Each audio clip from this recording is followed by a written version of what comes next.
রণ ফাউন্ডেশনের এই অনুষ্ঠানে আসতে পেরে আমি অত্যন্ত কৃতার্থ বোধ করছি। ধন্যবাদ আপনাদেরকে আমাকে আসার সুযোগ করে দিয়েছেন বলে, এবং এত ভালো একটা কাজের মধ্যে দিয়ে ওনারা শুরু করলেন, তাতে আশা করা যায় আগামী দিনে আরও অনেক ভালো কাজ করবেন। কারণ এখনও আমাদের দেশে শিশুদের মধ্যে অপুষ্টির শিকার একটা বিরাট অংশ।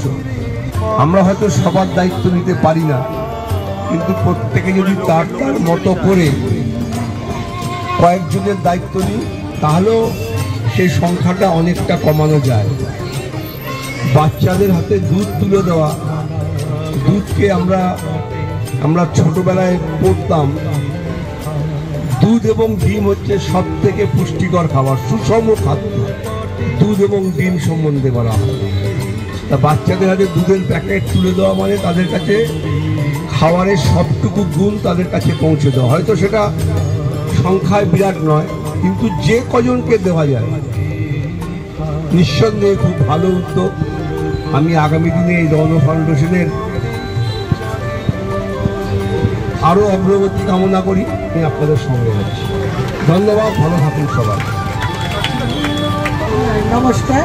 রণ ফাউন্ডেশনের উদ্যোগে আজকে যে এত সুন্দর একটি কাজের মাধ্যমে শুরু হতে চলছে, তার জন্য অনেক অনেক অনেক ধন্যবাদ। এই ধরনের প্রোগ্রাম আগে আমি কখনো দেখিনি বা শুনিনি, তো সুতরাং আজকে আমাদের ওয়ার্ডে এরকম একটা সুন্দর উদ্যোগ ভীষণ ভালো লাগছে।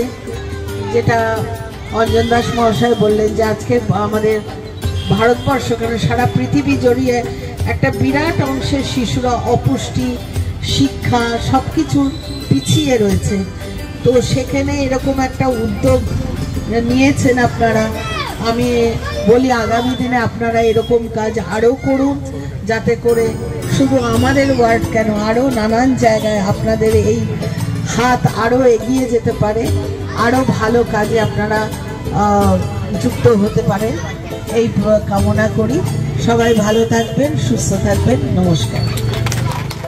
আশীর্বাদের হাত যদি আমাদের মাথার উপর থাকে, তাহলে আগামী দিনে আমরা অনেক দূর পর্যন্ত এগিয়ে যাব।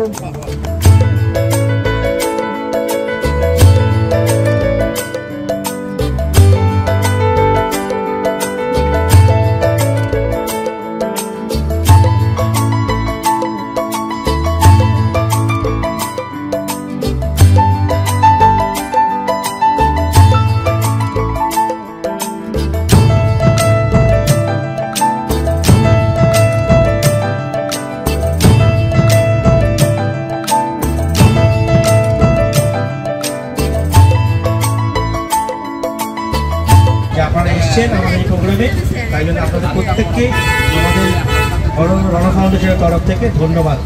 আমাদের মূলত উদ্দেশ্য হচ্ছে গরিব দুস্থ কিছু বাচ্চাদেরকে আমরা অপুষ্টির হাত থেকে যদি বাঁচাতে পারি এবং সমাজে কিছু উন্নয়নমূলক কাজ করতে পারি, তাহলে আমরা নিজেকে মনে করে ধন্য। আরও অনেক কিছু করার আমাদের পরিকল্পনা আছে, রণ ফাউন্ডেশনের তরফ থেকে আমরা করব। এই বলে আমি আমার ছোট্ট বক্তব্য শেষ করলাম। সবাইকে ধন্যবাদ জানিয়ে আমি আমার বক্তব্য শেষ করেছি।